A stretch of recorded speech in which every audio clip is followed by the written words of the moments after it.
Welcome to Interview Cracker. This is Saurabh.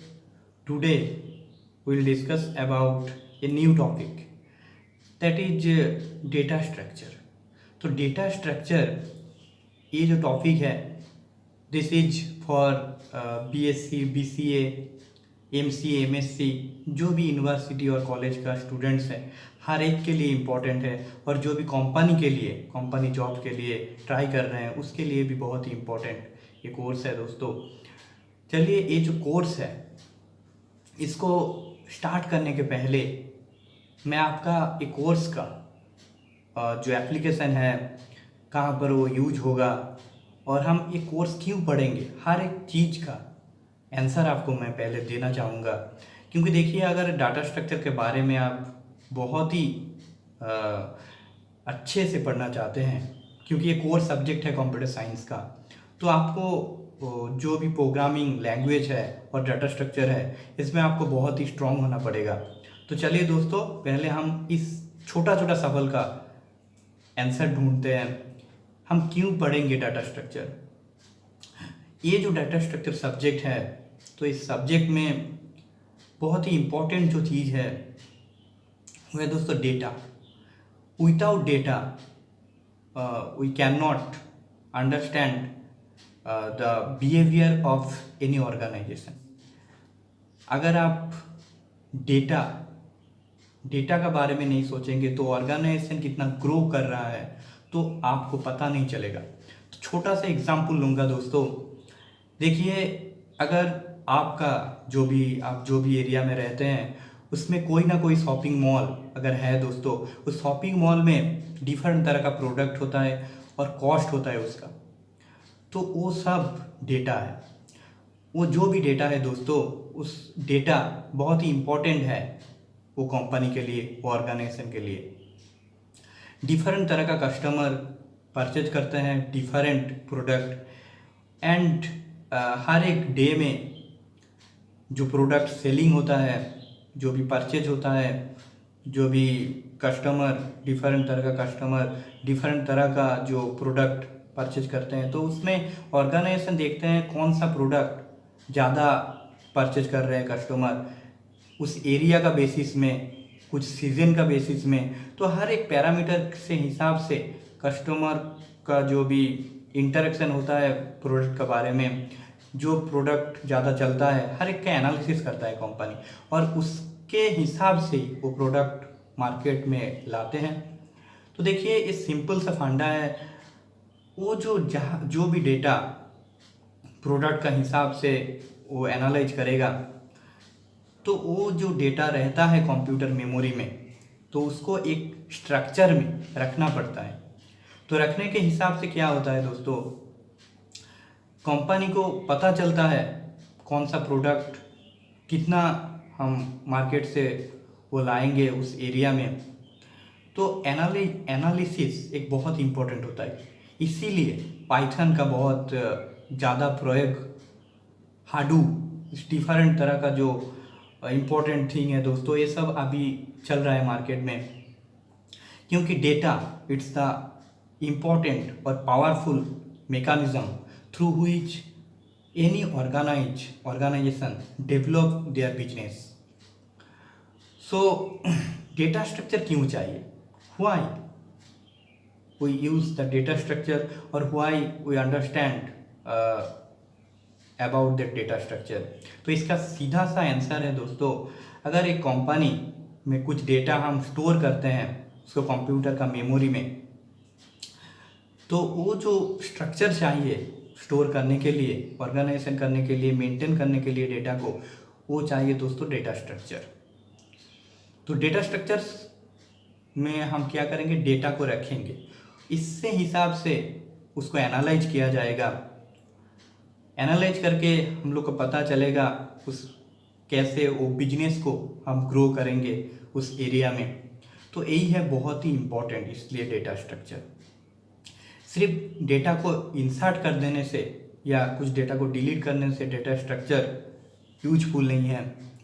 तो data structure generally हम बोल सकते हैं, data structure is related to collection of data, maintaining the data and some related operation. Operation क्या होता है? तो ऑपरेशन है जैसे आप कुछ डेटा को रखे हैं, उस डेटा को आप सर्च करना चाहते हैं, आपका जो भी डेटा आप सर्च करना चाहते हैं, तो ऑपरेशन है सर्चिंग ऑपरेशन होता है। सॉर्टिंग आप असेंडिंग या डिसेंडिंग ऑर्डर में डेटा को रखना चाहते हैं, तो वो एक होता है दोस्तों ऑपरेशन। तो डिफरेंट तरह का ऑपरेशन होता है। तो data structure means related data plus उसका कुछ ऑपरेशन। तो चलिए इस स्लाइड में हम देखते हैं क्या है इसमें। तो ये कॉन्सेप्ट मैं जो पहले ही आपको कवर अप करा दिया हूँ, कॉन्सेप्ट ऑफ डेटा स्ट्रक्चर। तो इसके बाद है डेटा स्ट्रक्चर वर्सेस एल्गोरिदम। तो देखिए, अगर आप एक प्रोग्राम को डेवलप करना चाहते हैं, तो to develop a program we need data structure and algorithm. Data structure generally it gives some models to represent the data, and algorithm is a procedure. We know that algorithm is the step-by-step procedure to develop a program. So procedure that contains step for performing a task. तो algorithm क्या होता है? जो भी data structure मतलब collection of data को रखने के बाद उसके डेटा स्ट्रक्चर के आप ऑपरेशन करना चाहते हैं। जैसे आप सर्च करना चाहते हैं कुछ प्रोडक्ट को, कुछ प्राइस को सर्च करना चाहते हैं, तो उसके लिए सर्चिंग ऑपरेशन चाहिए।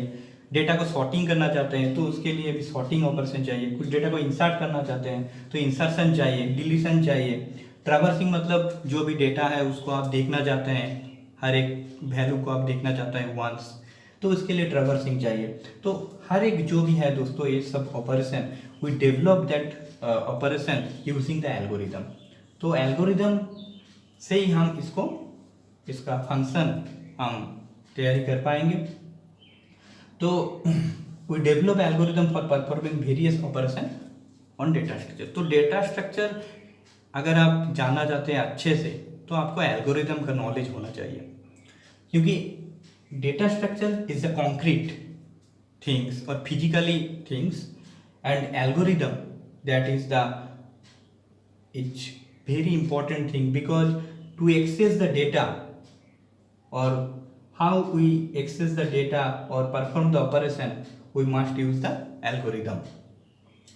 तो देखिए दोस्तों, ये है data structure and versus algorithm. तो इसके बाद जो क्वेश्चन होता है why different models of data structure. तो डिफरेंट मॉडल होता है डेटा स्ट्रक्चर का, क्योंकि आप जानते हैं दोस्तों, देखिए अगर आपका रिक्वायरमेंट जो भी यूजर का रिक्वायरमेंट होता है तो उसका हिसाब से जैसे लिखा है दोस्तों, देखिए for the basis of our requirement we use different data structure model. तो डेटा स्ट्रक्चर मॉडल अब डिफरेंट होता है, क्योंकि अगर आप चाहते हैं सिंपल सा एग्जांपल मैं आपको देना चाहूँगा। वो जो कंपनी के बारे में हम डिस्कशन कर रहे थे दोस्तों, वो जो शॉपिंग मॉल, तो शॉपिंग मॉल में कुछ डेटा रखे हैं कंप्यूटर मेमोरी में। वो चाहते हैं जो भी डेटा डायरेक्टली एक्सेस करना चाहते हैं, जैसे प्राइस है, जैसे आपका कुछ बटर का प्राइस है, वो कंपनी का जो मैनेजर है वो जानना चाहते हैं प्राइस कितना है। तो इसके लिए वो डायरेक्टली एक्सेस करना चाहते हैं, तो हम उधर एरे यूज करेंगे। अगर बहुत सारा डाटा है तो डिफरेंट हार्ड डिस्क में रखा हुआ है डिफरेंट, तो हम डिफरेंट हार्ड डिस्क के लिए हम लिंक लिस्ट यूज करेंगे। लिंक लिस्ट क्या करता है, वो जो भी स्कैटर डाटा होता है तो उसके लिए हम लिंक लिस्ट यूज करेंगे। तो उसमें थोड़ा कम स्पीड होता है लिंक लिस्ट यूज करने से, मगर हम डिफरेंट डाटा को डिफरेंट प्लेस में रख पाएंगे। तो यही फैसिलिटी है लिंक लिस्ट का। जैसे दोस्तों और एक एग्जांपल देना चाहूँगा, जैसे आपका जो फैमिली का हायरार्ची है और आपका जो कंपनी है, कंपनी का जो डेजिग्नेशन होता है, तो उसका हिसाब से जो भी डाटा स्ट्रक्चर हम यूज करेंगे उसको बोला जाता है ट्री डाटा स्ट्रक्चर, क्योंकि हायरार्चिकल स्ट्रक्चर में हम उसको यूज करेंगे। और एक दोस्तों देखिए जो गूगल मैप होता है तो उसमें हम ग्राफ डाटा स्ट्रक्चर यूज करेंगे। तो इसलिए डिफरेंट डाटा स्ट्रक्चर बहुत ही इंपॉर्टेंट होता है, उसका जो डिफरेंट मॉडल होता है।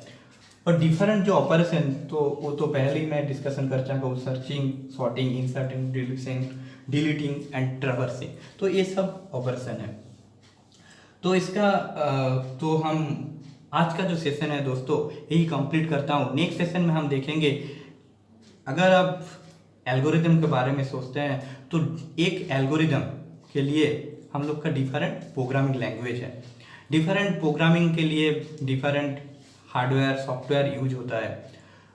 तो कौन सा एल्गोरिदम क्योंकि डिफरेंट प्रोग्रामिंग लैंग्वेज है, उसका नंबर ऑफ कोड डिफरेंट होगा डिफरेंट प्रोग्रामिंग में।